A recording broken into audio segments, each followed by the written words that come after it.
नमस्कार। आज की कहानी न 3 में न 13 में। एक नगर सेठ थे। अपनी पदवी के अनुरूप वे अथाह दौलत के स्वामी थे। घर, बंगला, नौकर चाकर सब थे। उन्हीं में एक चतुर मुनीम भी थे जो सारा कार्य सेठ जी का संभालते थे। किसी समारोह में नगर सेठ गए हुए थे। उस समारोह में सेठ की मुलाकात नगर की वधू से हो गई। नगर वधू से हो गई। नगर वधू यानी शहर की सबसे खूबसूरत वेश्या। अपने पैसे की जरूरत के मुताबिक नगर वधू ने मालदार व्यक्ति जानकर नगर सेठ के प्रति अपना आकर्षण दिखाया, सम्मान प्रदर्शित किया और फिर उन्हें न्योता दे दिया। अपने घर आने का निमंत्रण दिया सेठ जी को वेश्या ने। तो सम्मान से भरे हुए सम्मान कर दिया जो नगर वधू ने। तो सम्मान से भरे हुए सेठ दूसरे तीसरे दिन नगर वधू के घर जा पहुंचे। नगर वधू ने खूब आवभगत की, कोई कमी नहीं छोड़ी और ये यकीन नगर सेठ को दिला दिया कि वो सेठ से बेइंतहा प्रेम करती है। अगर सेठ जब तक नगर वधू के ठौर पर हमेशा पहुंचने लगे, ये रोज का कार्यक्रम बन जाए, तो इसका मतलब नगर सेठ जो है वो उसके झांसे में, उसकी चाल में फंस गया है। नगर सेठ जब देखो नगर वधू के ठिकाने पर ही नजर आने लगे।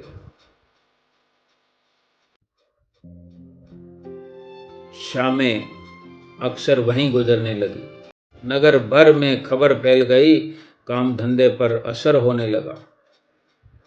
मुनीम जो था वो सारा कार्य देखता था। वो सेठ जी का विश्वसनीय मुनीम था, खैर ख्वाह था, भला सोचने वाला। मुनीम की नजरें सेठ जी पर टेढ़ी होने लगी। एक दिन सेठ को बुखार आ गया, तबीयत कुछ ज्यादा बिगड़ गई। कई दिनों तक बिस्तर से नहीं उठ सके और इसी बीच नगर वधू का जन्मदिन आ गया। सेठ जी जानते थे क्योंकि वहीं अक्सर रोज आना जाना लगा हुआ था। सेठ जी को याद आ गया कि जन्मदिन आ गया है। तो सेठ जी ने मुनीम को बुलाकर आदेश दिया कि ऐसा करो, हीरों से जड़ा हुआ एक 9 लखा हार खरीद लो और नगर वधू को मेरी तरफ से भिजवा दो। अब ये निर्देश हो गया कि मुनीम खुद उपहार लेकर जाए। मुनीम तो मुनीम था, खानदानी मुनीम। अब उसकी निष्ठा सेठ के प्रति केवल नहीं थी, बल्कि उसके पूरे परिवार और काम धंधे के प्रति उसकी पूरी निष्ठा थी। उनके पूरे परिवार के लिए वो भलाई चाहता था। उनके काम धंधे में भी तरक्की चाहता था। तो उसने सेठ को समझाया कि आप भूल कर रहे हैं। और बताने की कोशिश की कि वेश्या किसी भी व्यक्ति से प्रेम नहीं करती। वेश्या किसी व्यक्ति से प्रेम नहीं करती, पैसों से प्रेम करती है। मुनीम ने फिर उदाहरण देकर समझाया कि नगर सेठ की तरह कई और लोग भी इस जाल में फंसे हुए हैं, वहां मंडराते रहते हैं। मुनीम ने कहा कि सेठ जी, आप जैसे कई और भी हैं जो उसके इस झूठे प्रेम जाल में फंसे हुए हैं, वहीं मंडराते रहते हैं। लेकिन सेठ को कहाँ समझ आना था, नहीं समझ आया। मुनीम का कहा उनके कानों में उतरा नहीं और सख्ती से मुनीम को कहा कि नगर वधू के पास तोहफा पहुंचा कर आओ, 9 लाख का हार खरीद कर। अब मुनीम क्या करते कि हीरो जड़ा 9 लाख का हार खरीदा और नगर वधू के घर की ओर चल पड़े। लेकिन रास्ते भर वे इसी समस्या को निपटाने का उपाय सोचते रहे। सख्ताई करने पर हार तो खरीद लिया, लेकिन मन में यही विचार चलते रहे कि अब क्या करूं, कोई ऐसा रास्ता सूझे तो मैं अपना दांव चलाऊं ताकि ये नुकसान होने से बच जाए, सेठ जी का भला हो जाए। सेठ जी इस माया जाल में फंसते जा रहे हैं। सोचते सोचते नगर वधू के घर पहुंचे तो 9 लाख का हार का डब्बा खोलते हुए कहा कि ये तोहफा उसकी ओर से तुम्हें दिया जाता है जिससे तुम सबसे अधिक प्रेम करती हो। ये नहीं कहा कि ये नगर सेठ ने दिया है, यही कहा कि तुम जिससे अधिक प्रेम करती हो ये उसकी तरफ से। यानी एक तरह की पहेली रख दी, भाई बूझो तो जाने। अब ये उसने समझना था और मुनीम को कहना था कि भाई मैं किससे प्रेम करती हूं। ऐसा कहने पर नगर वधू ने फटाफट 3 नाम गिना दिए। मुनीम को आश्चर्य नहीं हुआ कि उन 3 नामों में सेठ का नाम नहीं था।